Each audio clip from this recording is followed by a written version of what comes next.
Shalom Bapak Ibu Saudara sekalian, selamat pagi. Hari ini kita akan membahas tentang inisiatif kasih Allah.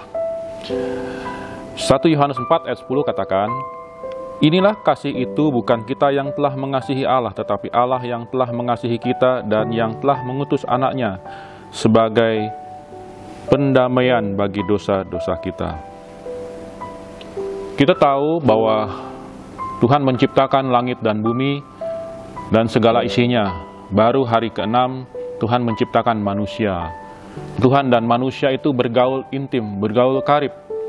Tuhan memberi semua yang manusia butuhkan dan manusia menyenangkan hati Allah.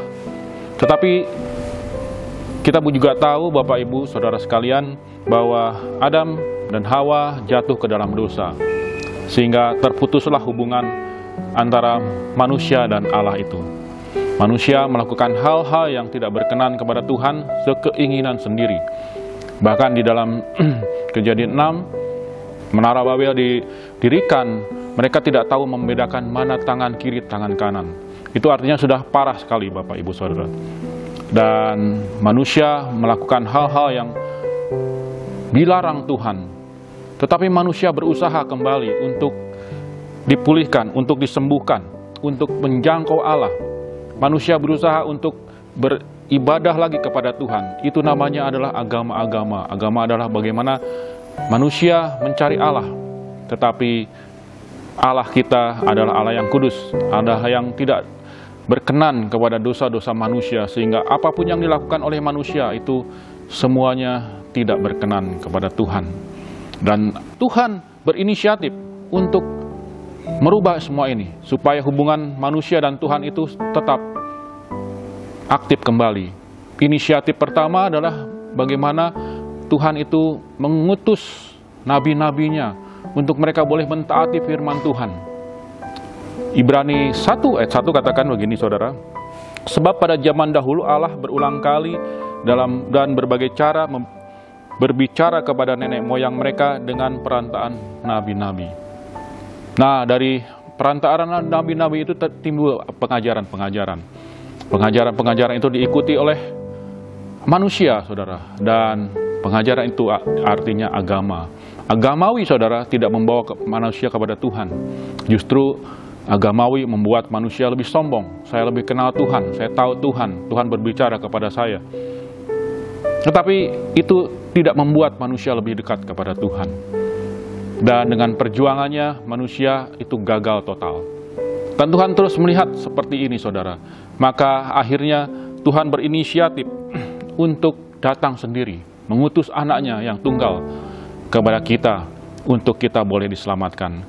Ibrani 1 ayat 2 katakan begini saudara, "Maka pada zaman akhir itu Ia telah berbicara kepada kita dengan perantaraan anaknya, yang telah ditetapkan sebagai yang berhak menerima segala yang ada. Oleh Dialah Ia telah menjadikan alam semesta."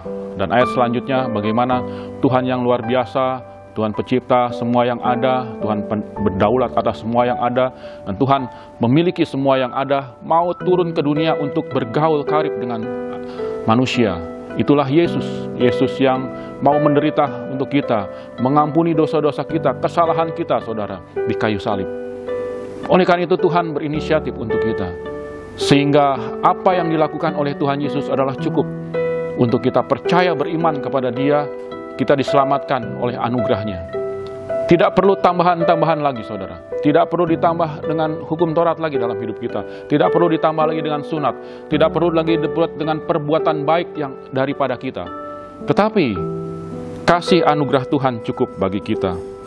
Sehingga apa yang terjadi saudara, karena anugerah itu, keselamatan itu adalah free gift, kehendak Tuhan untuk memberikan kepada kita hadiah. Apakah kita harus berbuat baik ketika kita menerima anugerah Tuhan?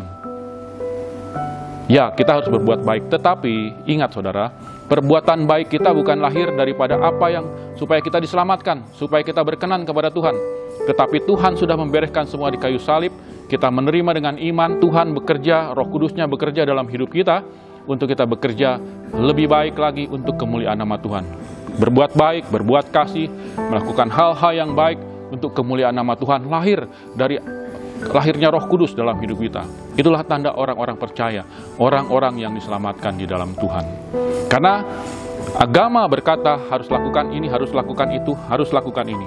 Tetapi mudah-mudahan, niscaya, mungkin kita diselamatkan. Tetapi di dalam Tuhan Yesus, di kayu salib itu, Tuhan sudah menggenapi segala janji firman-Nya, bahwa kita yang percaya kepada Dia akan diselamatkan di dalam Tuhan Yesus. Inisiatifnya berasal daripada Tuhan.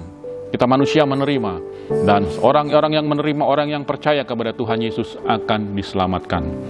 Oleh karena itu, pandanglah salib Tuhan yang diberikan kepada kita, saudara.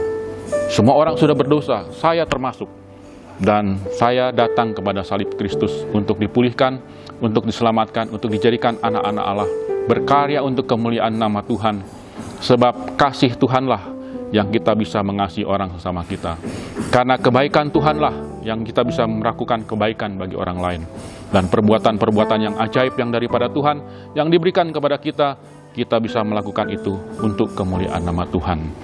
Kesimpulannya, Bapak Ibu Saudara, ketidakberdayaan kita adalah bukti bahwa kasih Allah saja yang sanggup memulihkan kita.